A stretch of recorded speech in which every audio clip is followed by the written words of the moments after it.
Урматтуу шаарыбыздын тургундары, урматтуу аталар, апалар, мен ишенем, сиздер менен бирдикте чогуу шаардыбызды жашылдандырууга жардам бересиздер деп ойлойм.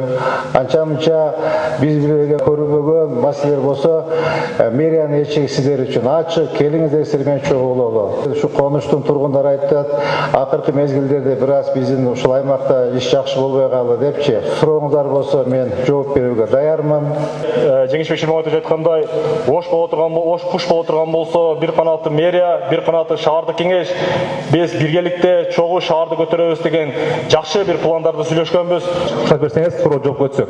21 каттам болчу эле. Ушу каттамды негедир алып койду. Ушундан кийин мына окуучу балдар, кары-картаңдар, ошо жер жашагандар өтө эле кыйналып кетишти. Лотто турат 121. Жакын күндө карайбыз аны. Эсле болсо аны да качабыз. Өзүңүз көрүп атасыз мына акыркы күндөрдө шаарды кыдырып, шаарда канча көйгөй бар экенин көрүп атасыз. Анан кече соцсеттерде берген маалыматтарда республикалык бюджеттен өзгөчө акча каражат тартып келүү жөнүндөгү кабарыңыз абдан элибизге бир топ дем берди деп айтам да. Мен ойлойм ушул аймакка парк керек деп өзүнчө. Шаарлыктар эсе алып басып жүрө турган зона жок. Шуну бир өзгөчө көңүлгө алып берсеңиз, буйруса эртең мына сессия болгон турат. Анда дагы биз сизге өзүбүздүн көз карашыбыз, ойлорубуз боюнча айтып, мына Болот Талабек айткандай, жакындан туруп бир шаарыбыз үчүн жалпы иштейли деген жалпы ниеттебиз. Мен атым Кутманалы Абдрахман уулу, шаардык кеңештин депутаты. Рахмат. Бар болуңуздар. Областтар боюнча иштеген, көзөстөр боюнча иштеген мапты жөнүндө биздин ошо жер төлөөгө контора кылып алган да. Ана ошо контораны бошотпой атат. Аны башка жерге жылдырып бериңиздер. Аны ижарага алгандагы көз азиз адам болгон. Бүгүнкү күндө өз ыктыяры менен жер төлөөнү бошотуп, жашоочулардын башкаруу укугуна кайтарылып берилет. Менин көйгөйүм 10 жылдан бери соттошом, Көкүмбүй көчөсүндөгү детсадты өткөзө албай атам да. Биринчи инстанциядан дагы, экинчи инстанциядан дагы утуп алганбыз. Мамлекеттин баласына кайтсын деп. Булар дагы жыгылган күрөшкө тойбойт деп жогорку сотко жазып бериптир, Жогорку сотко жазып бериштир. Эми Кудай буйруса ал жактан да биз тарапка чечилет деген чоң ниеттерибиз бар, максаттарыбыз бар. Анар 11-ci дом менен.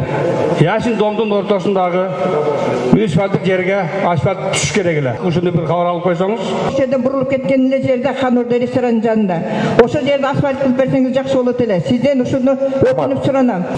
Кудай буйруса, немеге проектке киргизебиз, сунуштайбыз. Жасауга аракет кылабыз.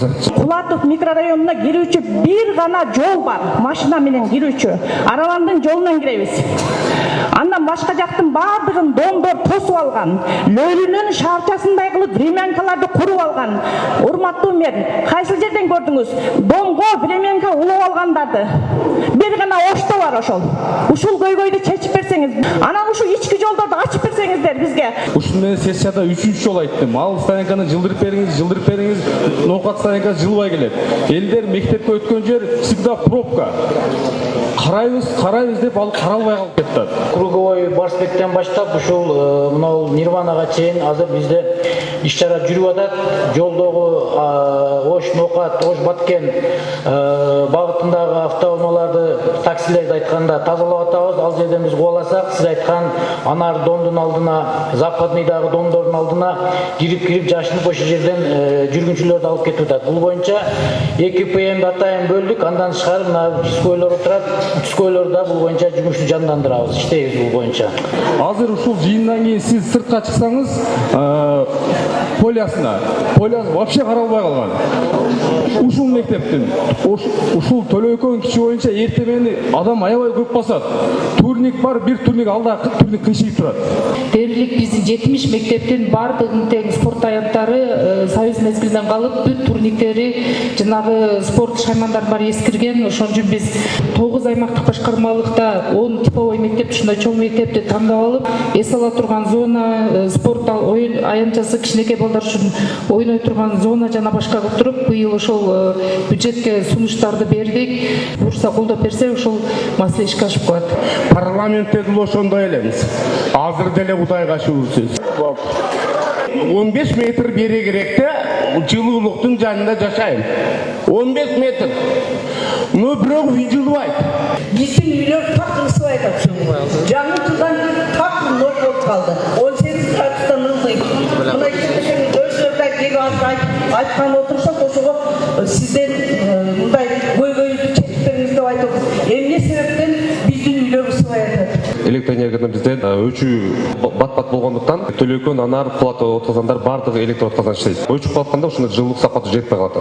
Газда болсо жашоочулар кайрылган элек, кол топтоп, газ болсо бизге жалган информация берип жүргөн. Кичине күнөсүп калды, буюрса мен өзүм жоопкерчилигиме алам. Ошол жерде кандай кемчиликтер келсе, ошону мен аягына чейин туруп бүтүргөнгө аракет кылам. Бирок мен ошо сиз айтып аткан 13 пункт боюнча акт предписание мага чейин болгон экен. Бирок өзүм келип 200 миң сом айыппул салып төлөндү. Биздин мусор төккөн жерге современный кылып тазалап апарабыз. Бирок күлүбүздү каяка төгүштү билбейбиз да, үйдө мына сакталып, анан кеберкелер жолго төгөт. Болды, азыр сиз менен чыккандан байланыштырып, балдар байланыштырып, сөз адресиңизди алып туруп, 37-чи көчөнүн асфальты качан бүтөт? Дагы канча убада бересиз сизге? Бир жагы аркасына кеткен чалкалап, бир жагы алдына кеткен чалкалап. Биздин коопсуздугубузду ким карап берет? Жыйынтыктап негизинен мэрге тиешелүү суроолор бар. Ошол суроолорго Жеңишбек Шерматович өзү жооп берсе.